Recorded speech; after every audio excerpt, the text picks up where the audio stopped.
All right.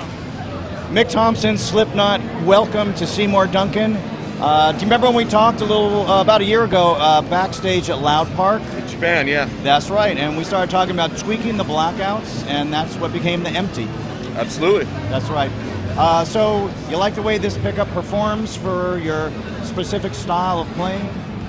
Well, I mean, it's perfect for what I do. I went through a bunch of different variations on it.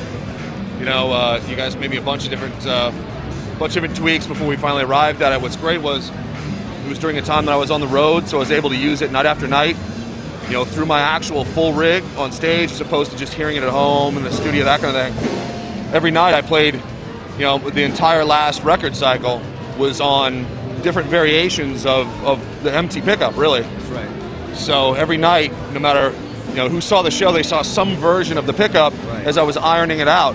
I mean, they're all really good, so there's no one night.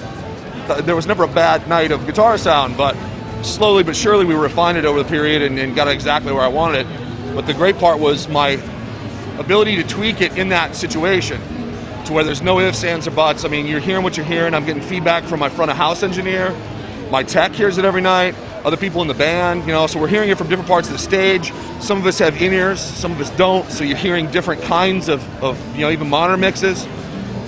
Friends, even people in the industry that are hearing it from out front, they'll be out the soundboard and they're like, oh man, no, I really noticed your definition. And that was one thing I really wanted to work on, was being able to tune low and have a ton of punch and definition without ever being too loose, but without ever sacrificing any bottom end.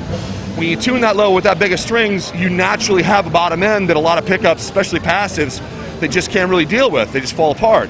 So I mean, my amp design is based around keeping everything nice and tight, but never fizzy.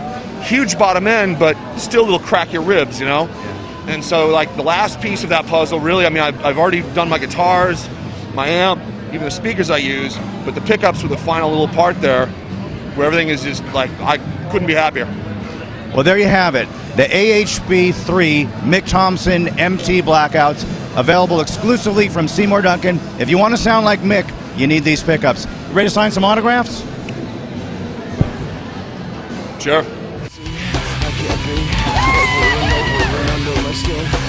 How